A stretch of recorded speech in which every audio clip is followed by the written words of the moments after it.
بسم اللہ الرحمن الرحیم الحمد للہ رب العالمین والصلاة والسلام علی سید المرسلین وعلی آلہ واصحابہ ومن تبعہم بإحسان الی یوم الدین اما بعد اعوذ باللہ من الشیطان الرجیم بسم اللہ الرحمن الرحیم ولا تركنوا إلى الذين ظلموا فتمسكم النار وما لكم من دون الله من أولياء ثم لا تنصرون صدق اللہ مولانا العظیم۔ محترم بھائیو، دوستو، بزرگوں، اس وقت امت مسلمہ کے سر پر ایک بہت بڑا فتنہ منڈلا رہا ہے، اور وہ فتنہ ہے کفر سے مانوس ہو جانے کا فتنہ۔ مسلمانوں کی طبیعت کفر سے مانوس ہو جائے، کفر سے لگاؤ رکھنے لگے، کفر سے اپنائیت محسوس ہونے لگے مسلمان کو۔ یہ خطرہ مسلمانوں کے سر کے اوپر بہت زور و شور سے منڈلا رہا ہے۔ ہمیں چاہیے کہ ہم لوگ اس سلسلے میں وقت سے پہلے، اس فتنے کے ہمارے سر پر اترنے سے پہلے متنبہ اور الرٹ ہو جائیں۔ بہت دور نہیں لے جانا چاہتا، ابھی یہ دن گزر رہے ہیں ہنود کے تہوار کے۔ دیکھا ہوگا آپ نے، ہر روز کسی الگ الگ نام سے ان کے تہوار جا رہے ہیں۔ پچھلے دنوں سے دیکھا یہ جا رہا ہے کہ مسلمان ان کے تہوار میں ڈائریکٹ انڈائریکٹ کچھ نہ کچھ حصہ لینے لگے ہیں۔ یاد رکھیے، یہ ایسی چیز ہے جو مسلمان کے دلوں میں موجود ایمان کو ڈاواڈول کر سکتی ہے، اور کہیں ایسا نہ ہو کہ ان کے ساتھ ہمارے تہواروں میں اٹھنے بیٹھنے کی وجہ سے ہمارا دل کفر سے لگاؤ رکھنے لگے۔ اور یہ ایک ایسی پکی بات ہے کہ جو احتیاط نہیں کرتا وہ اس طرف کو جا گرتا ہے۔ بہت ٹھیٹ مثال آپ کو دوں، آپ سمجھ سکتے ہیں۔ اگر چائنا کے کچھ لوگ یہاں آئیں اور کسی گھر کے اندر یہ مشہور کریں کہ یہاں یہ کورونا وائرس لے کر آئے ہیں اور چھوڑنے والے ہیں، مجھے بتائیے ہم میں سے کوئی آدمی اس گھر میں داخل ہوگا؟ ہر ایک ڈرے گا کہ بھائی آج تو لوگوں کی زبان پر بھی یہی ہے کہ وہیں سے پھیلا ہے یہ کورونا وائرس، اور اعلان کر کے کہا جا رہا ہے کہ اس گھر کے اندر وائرس پھیلائے جا رہے ہیں۔ مجال ہے کوئی کتنا بھی بڑا بہادر اور ہمتی آدمی ہو، ممکن ہے وہ نہ جاوے اندر، اسے اپنی صحت کی فکر ہے۔ کورونا کا وائرس لگے نہ لگے یہ تو کچھ نہیں کہہ سکتے، مگر کفر کا وائرس ضرور لگتا ہے۔ میں آپ کو بتا نہیں سکتا، جس جگہ کفر کے میلے لگتے ہیں، مشرکوں کے میلے لگتے ہیں، اس جگہ شیطانوں کی آمد و رفت رہتی ہے۔ خود قرآن کریم اعلان کرتا ہے، هل انبئکم علی من تنزل الشیاطین، میں تمہیں بتاؤں شیطان کہاں اترتے ہیں؟ تنزل علی کل افاک اثیم یلقون السمع واکثرهم کاذبون والشعراء یتبعهم الغاوون۔ ان کے جو میلے لگتے ہیں جس کے اندر کفریہ حرکتیں ہوتی ہیں، ویدھیاں ہوتی ہیں، پوجائیں ہوتی ہیں، اور کیا کچھ نہیں ہوتا، اس جگہ اگر ہم لوگ عالم بالا میں جا کر دیکھیں تو شیطانوں کی آمد و رفت دکھے گی۔ جیسے ہم لوگ اس وقت مسجد میں بیٹھے ہیں، اگر انسان مر جائے اور وہاں دیکھنے کی اسے قوت ملے تو یہاں فرشتوں کی آمد و رفت کو انسان دیکھے گا، وہاں شیطانوں کی آمد و رفت رہتی ہے۔ مسلمانوں کو معلوم نہیں کیا ہو گیا، وہ ان کی ویدھیوں تک میں حصہ لینے لگے ہیں، اور مروت کے نام پر، بھائی ہمارا ذہن بہت براڈ ہے، ہم بہت وسیع ذہن والے ہیں، سب لوگوں کو لے کر چلتے ہیں۔ یہ ایک سلوگن بنایا گیا ہے مسلمانوں کے درمیان میں، اور اس کو پھیلایا جا رہا ہے کہ براڈ ذہن کے بنو، سب کے مذہبیات میں داخل ہو جاؤ۔ آپ نے دیکھا کبھی وہ ہمارے مذہبیات میں داخل ہوئے ہیں؟ مجھے بتائیے، مسلمانوں سے بتوں کو بٹھانے کے لیے یا ان کی ویدھیوں میں شرکت کے لیے پیسے لیے جا رہے ہیں. یعنی شاید آپ کو اندازہ نہ ہو، ہمارے یہاں ہمارے ایک عزیز طالب علم کالج میں دوسری جگہ پڑھ رہے تھے، وہ مجھے بتا رہے تھے کہ گنپتیوں کے دن آتے ہیں تو سارے طلباء سے چندہ کیا جاتا ہے. کس عنوان سے؟ گنپتی بٹھانا ہے تو اس کے لیے پیسہ دو. تو جہاں غیر مسلم طلباء پیسہ دیتے ہیں، باری باری وہ مسلمان کے پاس بھی آتے ہیں اور مسلمان کے پاس اس عنوان سے چندہ مانگا جاتا ہے کہ بت بٹھانے کے لیے پیسہ لاؤ. اب یہ ایک مسلمان طالب علم 100 طالب علموں کے درمیان وہ چاروں ناچار، مروت میں کہو، انسانیت میں کہو، رواداری کے لیے کہو، پیسہ دیتا ہے. اللہ کی ناراضگی کی چیز ہے یا نہیں؟ ان کی ہمتیں اتنی بڑھ گئی ہیں کہ بازار میں ساری دکانوں کے اوپر چندے ہوتے ہیں. وہاں بلا تمیز مسلمان کی دکان، غیر مسلمان کی دکان، سب کی دکان کے اوپر چندہ لیا جاتا ہے اور اس عنوان سے لیا جاتا ہے کہ بت بٹھانا ہے یا دیوالی کے اندر فلاں فلاں ویدھی کرنی ہے، پیسہ لاؤ. مجھے بتائیے کس منہ سے مسلمان اپنے رب کی توحید کو توڑنے والی اس بت کی سسٹم کے اندر پیسہ دے سکتا؟ اللہ کو ناراض کرنے والی چیز ہے. اور یہ ایسے ہی مسلمان مانوس ہوتا ہے کفر سے. آج آپ نے نہ چاہتے ہوئے پیسے دیے، کل کو تھوڑا اور لگاؤ ہوگا، تھوڑا شرکت ہونے لگے گی، بیٹھے رہیں گے ایک کونے کے اندر، ہم کچھ ویدھی نہیں کریں گے. ارے کفر کے وائرس ایسے ہی انسانوں میں آتے ہیں اور بالآخر ایمان کو لے اڑتے ہیں اور آدمی کو پتہ بھی نہیں چلتا کہ میں کل کا مسلمان آج ایمان سے باہر جا چکا ہوں اور اللہ کے یہاں کفار کی فہرست میں میرا نام لکھا جا چکا. میرے بھائیوں، رواداری اس میں برتنے کی ضرورت نہیں ہے. میرا رب ناراض ہوتا ہو اس جگہ میں کسی کا خیال نہیں رکھوں گا. میں پوچھنا چاہتا ہوں کہ جن مسلمانوں نے ان کے ساتھ مذہبی امور میں شرکت کی اس وجہ سے تاکہ وہ ہم سے قریب ہو، کتنے کفار مسلمان ہوئے آپ کی اس رواداری سے؟ ہاں، ہمارے مسلمان جوان لڑکے اور لڑکیاں ان کے پروگرام میں شرکت کی وجہ سے کفر سے مانوس ضرور ہو گئے ہیں، لیکن ان میں اسلام نہیں آیا ہے. ارے اللہ کی ناراضگی والی چیز میں شرکت کر کے کوئی اسلام سے قریب ہوگا؟ آپ دور ہوں گے اسلام سے، وہ قریب ہرگز نہیں ہو سکتا.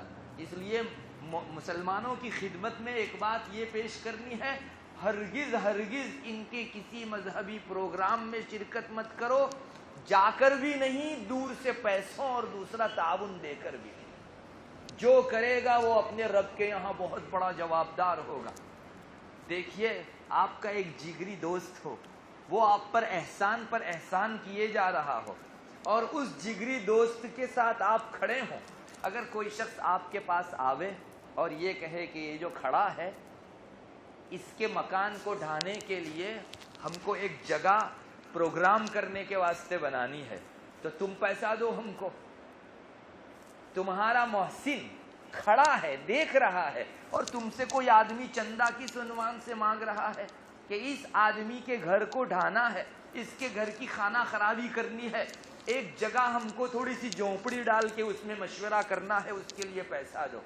آپ پیسہ دیں گے تو آپ کے اس محسن کے دل پر کیا گزرے گی؟ اس کا دل کٹ کے رہ نہیں جاوے گا.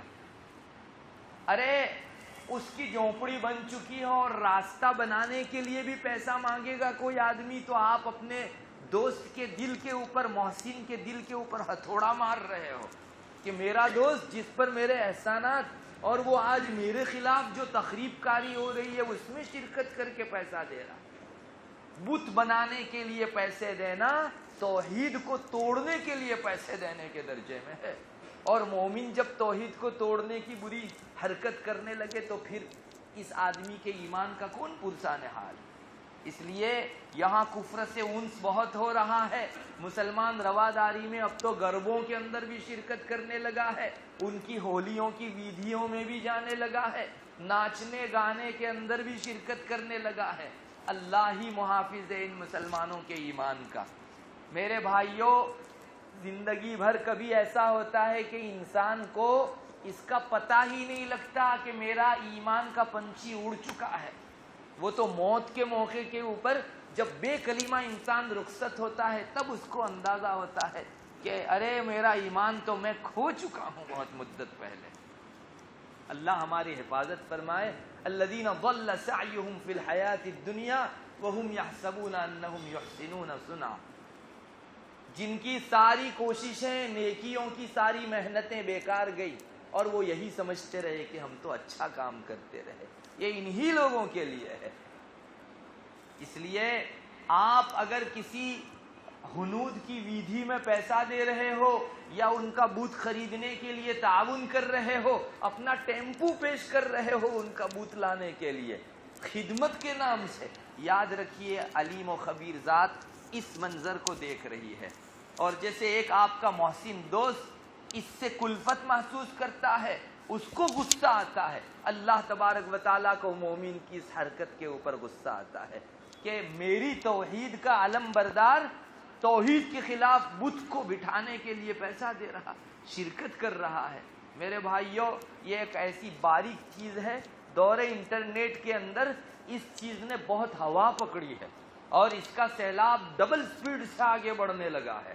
پتہ نہیں یہ ریلا کس گھر میں ہمارے نوجوان لڑکوں اور لڑکیوں کے پاؤں تلے آ جائے، کچھ نہیں کہہ سکتے. آپ نے نہیں دیکھا بہت سے مسلمان تو اب رواداری میں یہاں تک بڑھنے لگے ہیں. میں گزشتہ وہاں ایک شہر سے گزر رہا تھا، بہت بڑا سائن بورڈ لگا ہوا تھا اس جگہ اور اس میں سیاسی لوگوں کے فوٹوز تھے اور اوپر لکھا ہوا تھا دیپاولی کی شبھیچھائیں، دیپاولی کی شبھیچھائیں. میری آنکھیں چار ہو گئی جب یہ شبھیچھا دینے والوں میں مسلمانوں کے فوٹوز دیکھے. آپ کو کیا جو ہے رہ گیا تھا جو ہنود کو آپ دیپاولی کی جو ہے شبھیچھا دینے گئے؟ دیپاولی یعنی اللہ کی ناراضگی کا مرکز، اللہ کی شرک اور اس کے ساتھ کفر کیے جانے کی چیز، آپ اس کو مبارکبادی اور بدھائی دے رہے ہیں اس پر. اس مسلمان پر اللہ رحم کرے، کہاں تک پہنچ گئے. ارے آپ کا فوٹو نہیں لگے گا، آپ شبھیچھا نہیں دیں گے، 4 ووٹ کم ہوں گے آپ کے، اتنا ہی نا، لیکن آپ ایمان کھو کر 4 ووٹ لے کر کون سی خوشیاں پا جانے والے. بہت برا ماحول ہے، بہت برا ماحول ہے. کبھی زبان سے دیپاولی کی شبھیچھا مت دو، یہ خیال رکھو میرا رب دیکھ رہا ہے، اب بھی عذاب اتار سکتا ہے. اللہ ہمیں محفوظ رکھے.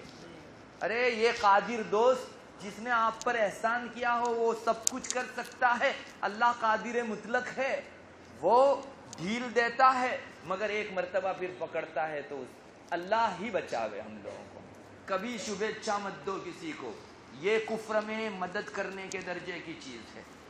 یہ بھی ہونے لگا ہے کہ دیپاولی کے دنوں کے اندر، دیوالی کے ان دنوں کے اندر مسلمان گفٹ بھیجتا ہے اور خاص وہ مخصوص چیزیں گفٹ میں بھیجتا ہے جو ان کے یہاں مذہبی طور پر بھیجی جاتی ہے، جیسے گھاری وغیرہ. خاص دن کے اندر جو ہے ان کے یہاں گھاری کا بڑا رواج ہے. پتہ نہیں، مجھے یاد نہیں کون سے دن میں وہ گھاری کی لیدے کرتے ہیں. چندی پڑوا کے دن، دیوالی کے دن خصوصی مٹھائیوں کا جو ہے ان کے یہاں تھان بنتا ہے. مسلمان کو نہیں بھیجنا چاہیے ان کے یہاں، اس لیے کہ اگر مسلمان کے دل میں اس دیوالی کے دن کی عظمت آ جائے اور وہ اس عظمت میں دیوالی کے لیے مٹھائی بھیجنے والا ہو تو آن دا اسپوٹ کافر ہے. آن دا اسپوٹ کافر ہے. میں نہیں کہتا. امام ابو حفص کبیر رحمت اللہ علیہ بہت بڑے حنفیہ کے امام گزرے ہیں. پچھلے دنوں دنیا کے اندر مجوس بہت تھے، پارسی لوگ، آتش پرست لوگ. ہمارے یہاں کچھ پارسی رہ گئے ہیں. مجوسیوں کا بڑا غلغلہ تھا ان دنوں. ہمارے ہندوستان میں بھی کتنے شہروں کے اندر پارسی بڑے بستے تھے. بامبے میں ابھی ان کے علاقے موجود ہیں، کچھ نہ کچھ نوساری میں موجود ہے، سورت میں، بلساڑ وغیرہ میں ان کے محلے ہیں باقاعدہ. یہ مجوسیوں کی تعداد رہتی تھی ایک بڑی خاصی، اور ان کے یہاں 2 تہوار بڑے سمجھے جاتے تھے، مہرجان اور نوروز. آج بھی نوروز تاریخ میں لکھا رہتا ہے اور مہرجان، یہ 2 دن ان کے تہوار کے رہتے تھے. اس زمانے کے اندر مسلمانوں میں کچھ اس کا مزاج چلا تھا. ان کے یہاں مہرجان اور نوروز کا جو تہوار ہوتا ہے اس میں خاص طور پر انڈے گفٹ میں بھیجے جاتے تھے ایک دوسرے کو. جیسے ہمارے یہاں چندی پڑوا کے دن گاری بھیجی جاتی ہے ہنود میں، ویسے ان کے یہاں انڈا بھیجا جاتا تھا ایک دوسرے کو. ابو حفص کبیر رحمت اللہ علیہ نے ایک مسئلہ بنایا کہ کوئی مسلمان اگر کسی مجوسی پارسی کو ان کے مہرجان کے دن یا نوروز کے دن اس دن کی عظمت دل میں رکھتے ہوئے ایک انڈا بھی اگر ہدیے میں بھیجے گا، گفٹ میں بھیجے گا، یہ آدمی کافر ہو جائے گا. اس لیے کہ یہ شرک کا نشان ہے. مہرجان اور نوروز، دیوالی شرک کا نشان ہے، ان کی مذہبی روایت ہے. مسلمان کو کیا منہ ہے کہ ان کو جو ہے گفٹ کے اندر کوئی چیز. رواداری کے میدان ہیں. آپ نے کبھی دیکھا، مجھے ایک مثال دیجیے آپ کہ کہیں آپ نے بتوں کو توڑنے کے لیے، بتوں کی برائی بیان کرنے کے لیے ایک چھوٹا سا مرکز قائم کیا ہو اور ان کی جانب سے ایک پینی بھی آپ کو جو ہے چندے میں ملی ہو؟ کوئی نہیں دے گا. وہ لوگ تو اپنے کفر پر اتنے اڑے ہوئے ہیں، اور ہم مسلمان ہیں کہ اپنے اسلام کو چھوڑ کر ان کی کفر اور شرک کی چیزوں کے اندر مدد کرنے جا رہے ہیں. میرے بھائیوں، یہ کوئی حلال حرام کا، مکروہ اور خلاف اولا کا مسئلہ نہیں ہے، ایمان و کفر کا مسئلہ ہے. اپنی زبان بھی خوب سنبھالو. آج مسلمانوں کے دل اتنے مانوس ہو گئے ہیں کہ ہماری زبان پر نمسکار بہت آسانی سے آتا ہے، بہت آسانی سے آتا ہے. ان کو کبھی دیکھا السلام علیکم کہتے ہوئے؟ اور کہو ان کو کہ السلام اللہ کا نام ہے، پھر دیکھو وہ کتنا دور ہٹتا ہے ہم سے. اس لیے رواداری میں مذہب کی سرحدیں نہ توڑو، ہرگز مت جاؤ. آپ نمسکار بول کر اس کا دل کوئی خوش کر ڈالنے والے نہیں ہیں، بلکہ کفر سے مانوس ہو جانے والے. ہرگز مت کہیے مسلمان کا سلام السلام علیکم ہے. کیوں وہ جو ہے ان کی مذہبی چیزوں کو لے؟ ان چیزوں سے بڑے پرہیز کرنے کی ضرورت ہے. میں نفرت کی بات نہیں کرنا چاہتا، میرے ایمان کے اڑنے کے سلسلے کی بات کرنا چاہتا ہوں. میں سب کچھ قربان کرنے تیار ہوں میرے ایمان کے علاوہ. ایک مسلمان کی یہ شان ہونی چاہیے. کیا حیثیت ہے ان کے ساتھ ہمارے تعلقات کی؟ اگر میرا رب ناراض ہوتا ہے تو تف ہو ان کے ساتھ کے تعلقات کے اوپر، تف ہو. میری آخرت بگاڑ کے میں کسی آدمی کی دنیا کو سنوارنا نہیں چاہتا. میرا رب ناراض ہو، سب خوش ہو، کیا حیثیت ہو جاوے گی اس کی؟ مسلمان نے سچ مچ اپنے رب سے محبت کرنا کم کر دیا ہے. اس وجہ سے لوگوں کی محبتوں کے واسطے وہ اللہ کی محبت کو ذبح کرنے تیار ہو جاتا ہے، جبکہ اللہ کی محبت سب سے مقدم. اس لیے میرے بھائیوں، موضوع تھوڑا سا پر نزاکت ہے، سینسر ہے، اور اتنی سرحد لگی ہوئی ہے. تھوڑا سا قدم کھسکا سیدھا کفر کی گھاٹی کے اندر انسان گرنے کو ہے. میں نے جو آیت کریمہ تلاوت کی اس میں ہمارا رب یہی کہتا ہے وَلَا تَرْكَنُوا إِلَى الَّذِينَ ظَلَمُوا. یہ جو ظالم ہیں، کافر ہیں، ان کی طرف جھکو مت. فَتَمَسَّكُمُ النَّارُ، ورنہ تم کو جہنم کی آگ چھو لے گی. یہ قرآن کی آیت کا سیدھا ترجمہ ہے. ان کی طرف جھکو مت، لگاؤ مت رکھو، ان سے الفت و انس پیدا مت کرو، ورنہ تم کو جہنم کی آگ چھو لے گی. وَمَا لَكُم مِّن نَاصِرِينَ، اور تمہارا کوئی مددگار نہیں رہے گا اللہ کے خلاف. جس دن اس کا فیصلہ آ گیا، اس دن کوئی آدمی تمہارا مددگار نہیں رہے گا. اللہ تبارک و تعالی ہم سب کو سمجھ عطا فرماوے، اور رواداری کے نام پر، مروت کے نام پر اور کلچر کے نام پر ہم ایک دوسرے کے ساتھ مذہبی امور میں جو شریک ہونے لگے ہیں، مسلمان اس کی سنگینی کو بھاپنے والا بنے، اس کے خطرناک پہلو کو سمجھنے والا بنے، اپنے رب کو خوش کرنے والا بنے، اور اس کی خوشی میں ساری خوشیوں کو قربان کرنے والا بنے. اللہ تبارک و تعالی یہ کہے سنے کو قبول فرما لے، اور مسلمانوں میں یہ جو بہاؤ بڑی تیزی سے آیا جا رہا ہے، مسلمانوں کو اپنے ایمان کے سنبھالے کی توفیق مرحمت فرماوے. وآخر دعوانا الحمدللہ رب العالمین. سبحان